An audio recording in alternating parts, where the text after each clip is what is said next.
Mateo capítulo 5, verso 3. Bienaventurados los pobres en espíritu, porque de ellos es el reino de los cielos. Amén. Pregunta: ¿cuántos de nosotros queremos estar en el reino de los cielos?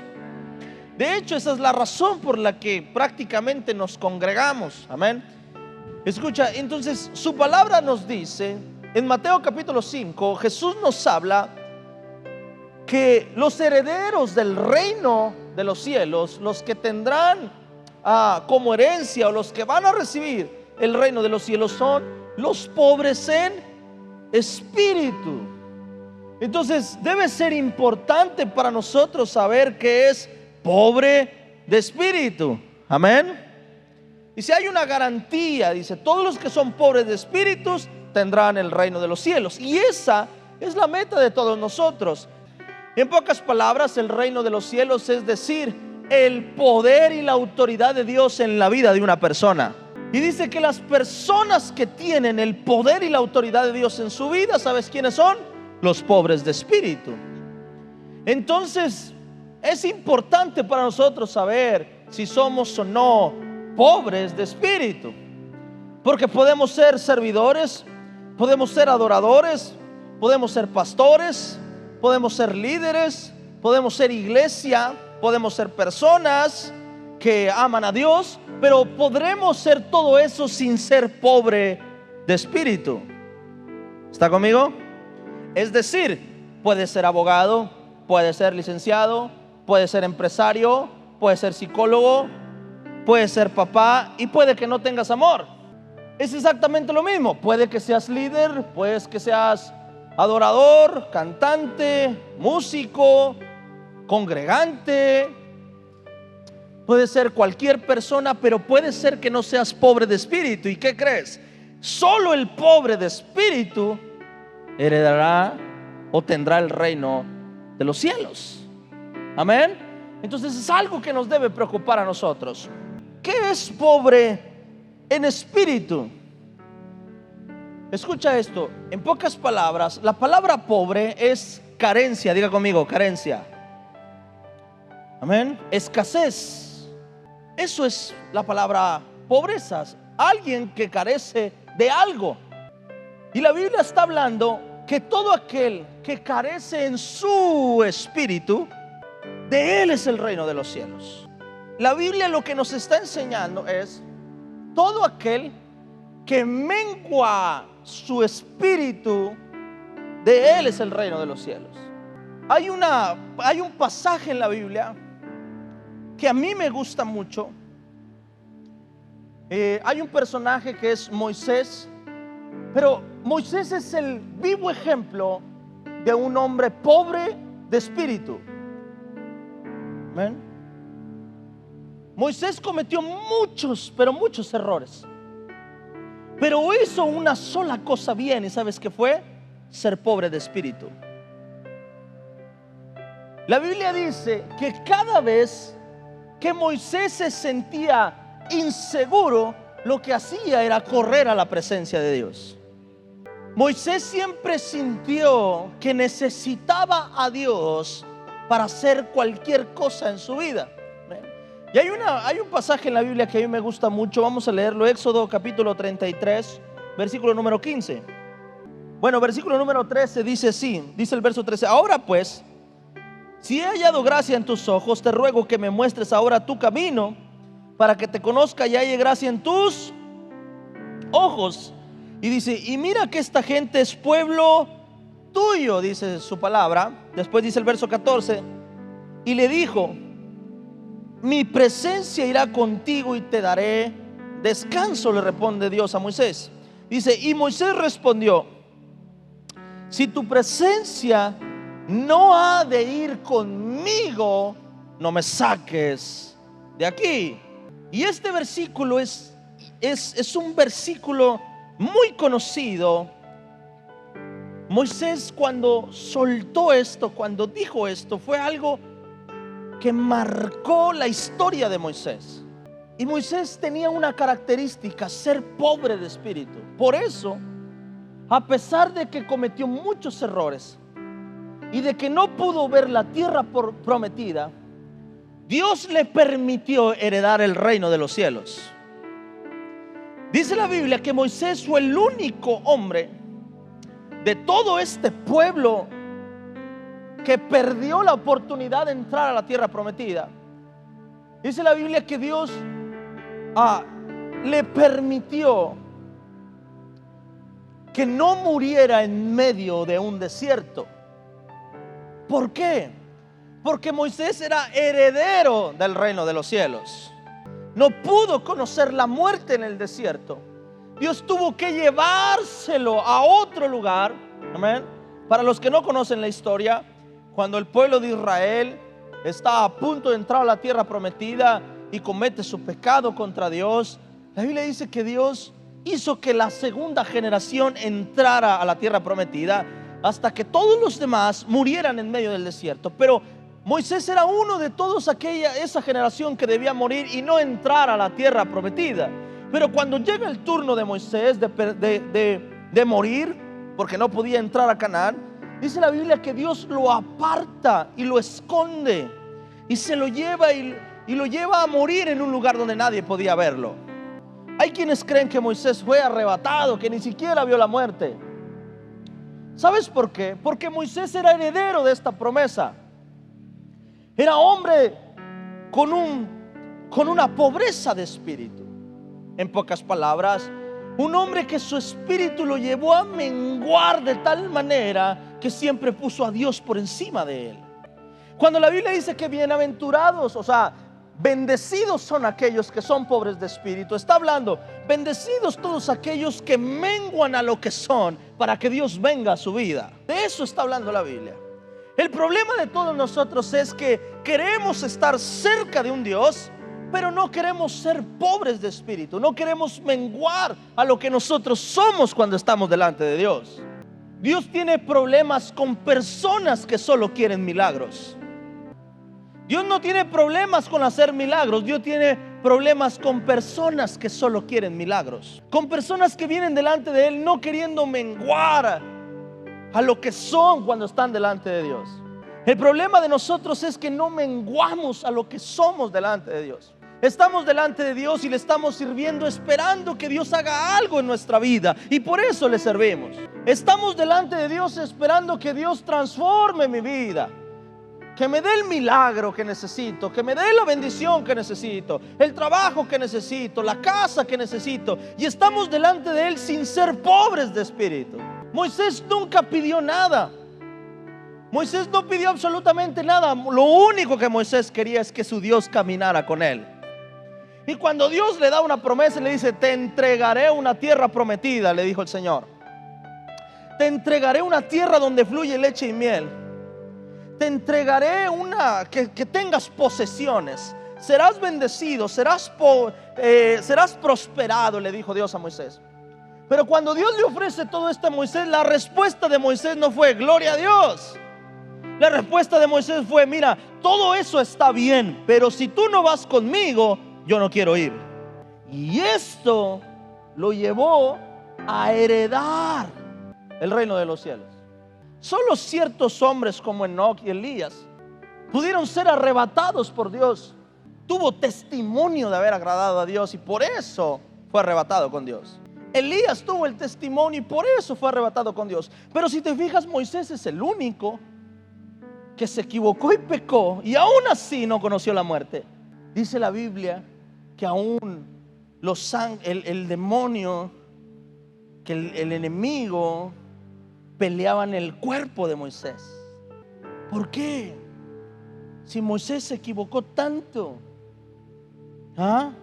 porque Moisés era digno de la herencia del reino de los cielos por su pobreza de espíritu. Porque Moisés siempre anheló a Dios por encima de cualquier cosa. Porque Moisés en su corazón no estaba entrar a la tierra prometida. En su corazón estaba llevar el pueblo a la voluntad de Dios. No tiene nada de malo acercarnos delante de Dios con una necesidad y ponérsela delante de Él. No tiene nada de malo. Pero te voy a decir algo: Dios está buscando hijos no personas con necesidad. Dios lo que busca son hijos, no personas con necesidad. Porque hay gente que dice esto, dice, es que Dios está buscando personas con necesidad. No, Dios no busca personas con necesidad. Dios busca hijos que tienen necesidades. Cuando tú te acercaste delante de Dios, Dios no estaba buscando hacer la buena obra del día. Él es Dios, Él no ocupa hacer buenas obras. Nosotros sí. No fue que Dios te vio enfermo y dijo, ay, necesito sanar a alguien. No, tráiganme ese para acá para sentirse bien. No fue así. No, cuando tú tenías la necesidad y viniste delante de Dios, Dios no vio la oportunidad de redimirse de nada, porque Él no necesita redimirse de nada. Cuando tú te acercaste delante de Dios con tu problema, con tu depresión, con tu necesidad, con tu falta de economía, con todas estas cosas, Dios no estaba viendo tu necesidad. Dios estaba viendo que un hijo regresaba a casa. Dios estaba viendo que un hijo venía delante del Padre. Dios estaba viendo que un hijo volvía su corazón al corazón del Padre. ¿Me estás entendiendo? El problema es que nosotros nos acercamos a Dios y no vimos un padre. Lo que nosotros vimos fue la solución a mi problema. Porque nosotros también hemos vendido el evangelio de esta manera. Creemos que el evangelio es para las personas que tienen necesidad. Y nosotros vendemos el evangelio, o ofrecemos el evangelio de esta manera. ¿Tienes problemas? Ven a Jesús. ¿Tienes necesidad? Ven a Jesús. ¿Necesitas un milagro? Ven a Jesús. ¿Estás conmigo? Entonces llega un momento en que las personas creen que venir a Jesús solamente es venir porque hay necesidad. Pero eso no es pobreza de espíritu, porque eso es poner tu necesidad antes que a Dios. Te voy a decir algo y espero y no te moleste, pero a veces somos capaces de adorar a Dios por un milagro, de honrar a Dios por un milagro, de buscar a Dios por un milagro. Gracias a que tenemos a un Dios misericordioso y amoroso, y que nos perdona aún vengamos delante de Él con la actitud incorrecta. Gracias a su bondad, a su amor. Pero no es lo correcto, iglesia. No es lo correcto. Ser pobre de espíritu es reconocer, es posicionar a Dios antes que a ti mismo, es poner a Dios antes que tus deseos. Moisés dijo una cosa que yo creo marcó la vida de Moisés, o que Dios cambió algo en Dios hacia Moisés, y fue cuando Moisés dijo: si tu presencia no ha de ir conmigo, no voy. Y todo eso es bueno, la tierra prometida es buena.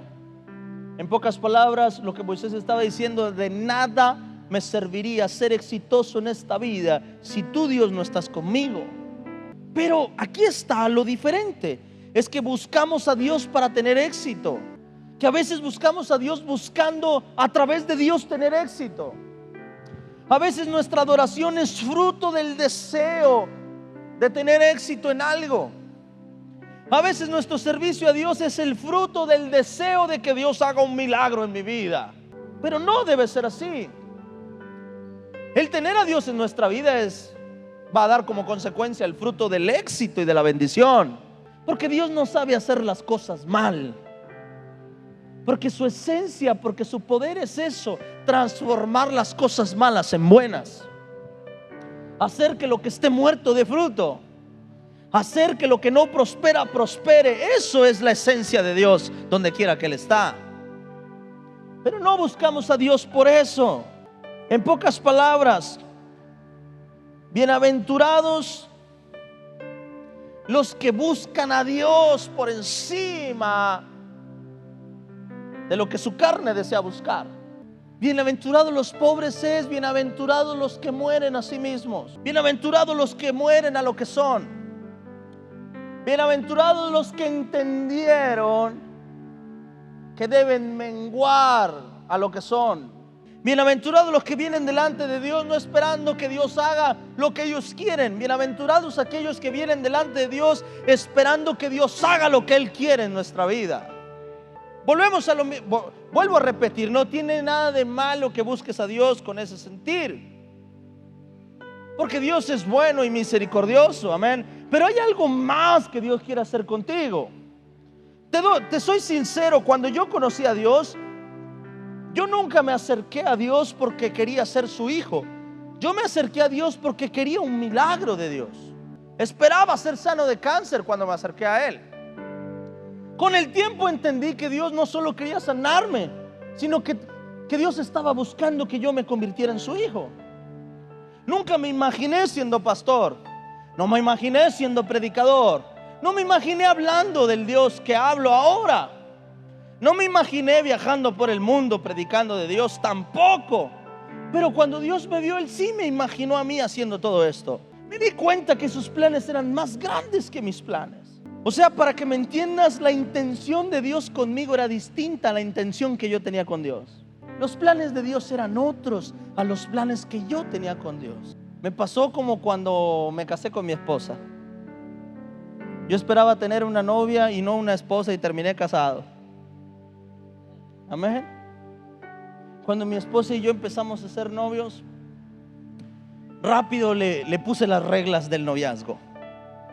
Y le dije, tú tus amigos y yo mis amigos, y nos vemos los fines de semana y de lunes a viernes, cada quien en lo que tenga que hacer. Yo no quiero un noviazgo donde todos los días nos veamos y esas cosas. No tengo planes de casarme ni de nada. Pienso ahorita nada más, no quiero estar solo. Me gustas, obviamente yo te gusto.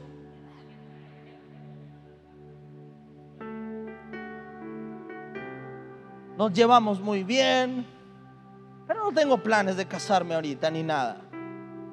Entonces usted sus amigos, yo mis amigos, los fines nos vemos cuando se pueda, cuando no se pueda. Y mi esposa todo me dijo que sí. Sí, perfecto, sí, muy bien. Sí, está bien. Me hizo lo que Dios me hizo a mí. Todo era un gancho. Al mes ya estaba bien enamorado. Y me decía, ¿no vas a ver a tus amigos? Y yo, no, vamos a vernos tú y yo. Y a los 6 meses ya estaba casado. Después le cuento esa historia. O sea, mis planes eran unos, pero los de mi esposa eran otros. Cuando me acerqué a Dios, yo esperaba que Dios me sanara y poder decir que Dios era un Dios sanador. Pero cuando me acerqué a Dios con esta intención, Dios estaba esperando que no hablara solamente que Dios era un Dios sanador, sino que también era un Dios restaurador, un Dios que amaba, un Dios que bendecía, un Dios que prosperaba, un Dios que perdonaba, un Dios que hacía las cosas nuevas, un Dios que multiplicaba, un Dios que llenaba, un Dios que cambiaba, un Dios que transformaba. Era el plan de Dios otra cosa. De hecho, bíblicamente dice que Dios nos ve a nosotros como la esposa. ¿Usted sabía eso? Dice la Biblia que nosotros somos la esposa. O sea, que usted venía con el plan de un noviazgo con Dios y terminas casado con Dios. Lo que Dios quería era esposarte. O sea, lo que Dios quería era comprometerse contigo. Lo que Dios quería era tener una relación más profunda contigo. Una relación no de vernos cada domingo ni cada miércoles de culto. No una relación de miércoles y domingo contigo porque tengo otras cosas que hacer. No. Una relación donde pudiera esposarte, donde pudieras almorzar, comer, cenar 24/7 con tu Dios. No un Dios que sea buscado cada y cuando podemos, no, un Dios que sea buscado en todo momento. Pero eso, ¿sabes? Eso va a venir cuando decidas morir a lo que tú eres. Cuando quites esa barrera entre tú y Dios. Cuando dejes de pensar que todo lo demás es más importante que tú y Dios. Cuando dejes de pensar que es más importante el trabajo que Dios. Cuando dejes de pensar que es más importante las personas que tu Dios. Cuando dejes de pensar que son más importantes tus sueños que Dios. Pastor, pero es que no es así. No. Te voy a decir una verdad. Cuando yo inicié mi relación con mi esposa, yo no quería morir a lo que yo tenía. Pero cuando me enamoré de verdad de mi esposa, decidí renunciar a todo lo que yo tenía por estar con ella. Renuncié a toda mi libertad para ahora vivir en un pacto y en un compromiso con alguien que yo amaba. Y ahora decidí que lo que yo ganaba también era de ella. ¿Está conmigo? Y ahora decidí que lo que yo lograra en mi vida también iba a ser de ella. De tal modo que aunque yo compré mi casa, ella dice, esta es mi. Y a veces me corre de mi casa. Ya dejó de transmitir en TikTok porque... Y a veces me dice, hey, levanta tus pies de mi sala. Y yo la compré. Porque cuando te esposas con alguien, llega un momento en que tu pareja siente que lo tuyo es de ella también. ¿Está conmigo? Y llega un momento en que ella empieza a disponer de lo que es tuyo. Lo que quiero que entiendas con este ejemplo es lo siguiente: una persona pobre de espíritu es una persona que entiende que lo suyo es suyo, que lo que tiene es de Él, que llegue el momento en el que Dios sienta libertad de tomar cosas de tu vida sin miedo a que le vayas a reclamar por tomar algo de ti. La mayoría de los matrimonios se pierden o hay problemas cuando el hombre le hace sentir a la mujer que lo que tiene no es de ella sino de uno. Llega el momento en que la mujer dice, está bien, pues no ocupo, y empieza a trabajar, y empiezan a trabajar como un equipo dividido. Amén. Pero cuando el hombre le hace sentir a la mujer que no necesita salir a buscar lo propio, cuando un hombre le hace sentir a la mujer que puede tomar de lo que él ha hecho, entonces se hace un matrimonio fuerte. En el camino de Dios es lo mismo. Cuando tienes una relación delante de Dios con Él, amén, y tú le haces sentir a Dios que no puede tomar de lo que es tuyo,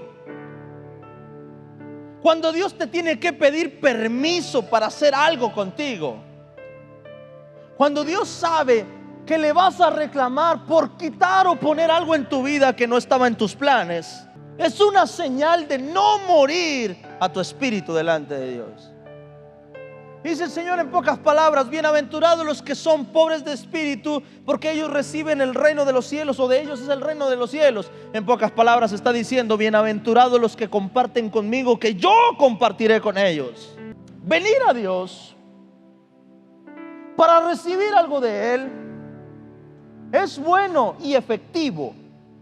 Sucederá por su misericordia, sucederá por su poder. La Biblia dice que cuando Jesús caminaba se le acercaba una multitud y todos recibían milagros. Pero la Biblia también dice que esa misma multitud fue la que crucificó a Jesús.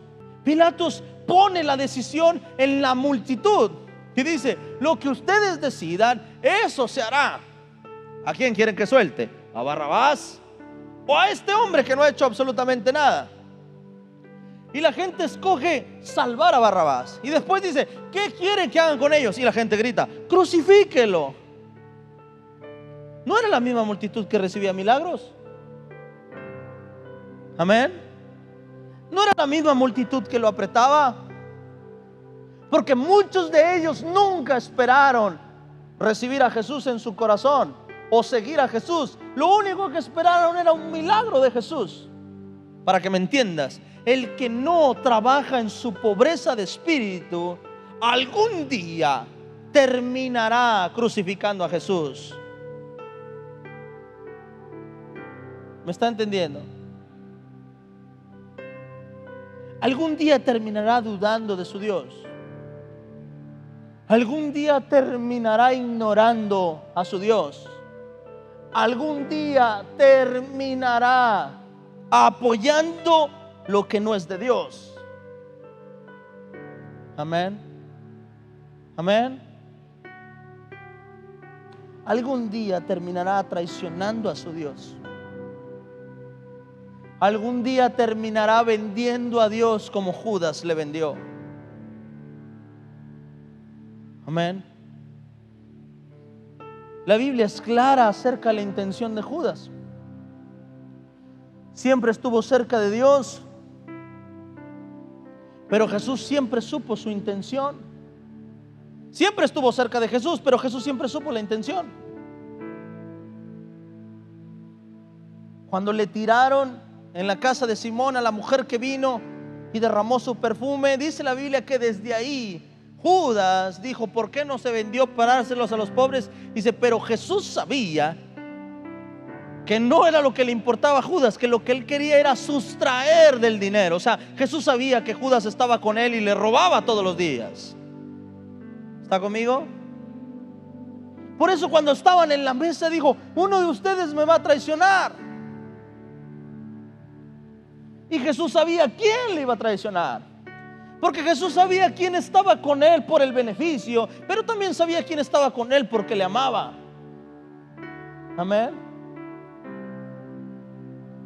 Y Jesús sabía cómo le iban a entregar y por qué razón se iba a vender Judas. Y sabía que se vendería por monedas, porque sabía Jesús que lo único que buscaba Judas de él, ¿sabes qué era? Las monedas. Siempre estuvo con Jesús y Jesús siempre supo la intención de Judas. Por eso te decía eso, te decía: puedo ser servidor, puedo ser adorador y puedo ser lo que quieras, y puede ser que no seas pobre de espíritu y aún así Dios te permita servirle y estar cerca de Él, porque la pobreza de espíritu es algo que se tiene que trabajar en ti. Amén. Es algo que yo debo trabajar. Es una decisión. Es decidir morir a lo que yo soy ahora. El reino de los cielos lo hereda aquel que ha decidido llevar su espíritu a menguar. Amén. El que no se exalta, el que se humilla, el que pone a Dios antes que cualquier cosa. Amén. ¿Cuántos planes tienes? ¿Cuántos sueños tienes? ¿Cuántos anhelos tienes? ¿Cuántos de ellos está involucrado Dios en medio de todo eso? ¿En cuál de todos esos anhelos que tú tienes le beneficia a Dios? Estar muerto de espíritu o tener pobreza de espíritu es menguar, es morir a tu voluntad.